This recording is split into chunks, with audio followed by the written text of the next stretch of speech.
বন্ধুরা, এসএস দাস কিচেনে আমি সুমিতা আজ নিয়ে এসেছি নতুন একটা রেসিপি।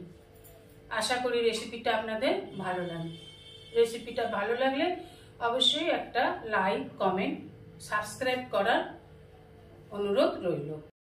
আজ নিয়ে এসেছি ঔষধি গুণে ভরা থানকুনি পাতা বাটা রেসিপি।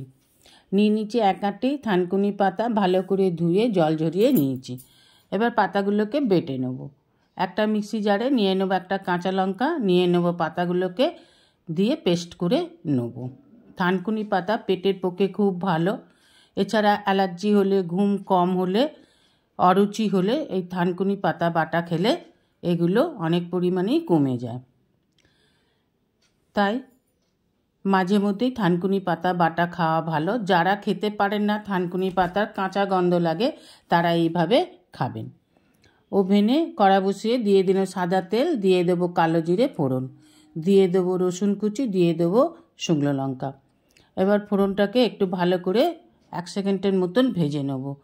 রসুনের কাঁচা গন্ধ চলে গেলে দিয়ে দেবো পেঁয়াজ কুচি।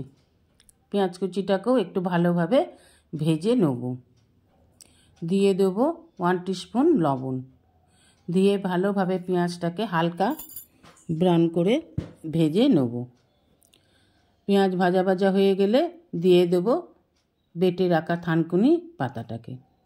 এবার খুব ভালোভাবে নেড়ে চেড়ে যতক্ষণ না থানকুনির পাতা জল ভাবটা শুকিয়ে আসছে ততক্ষণ পর্যন্ত নেড়ে রান্না করে নিতে হবে।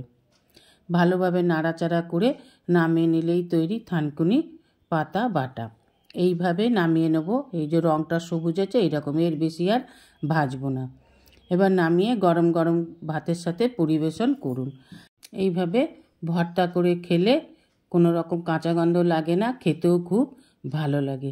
এছাড়া পেটের প্রবলেম থাকলে, মুখে অরুচি হলে, গায়ে অ্যালার্জি থাকলে শ্বাসকষ্ট কমে।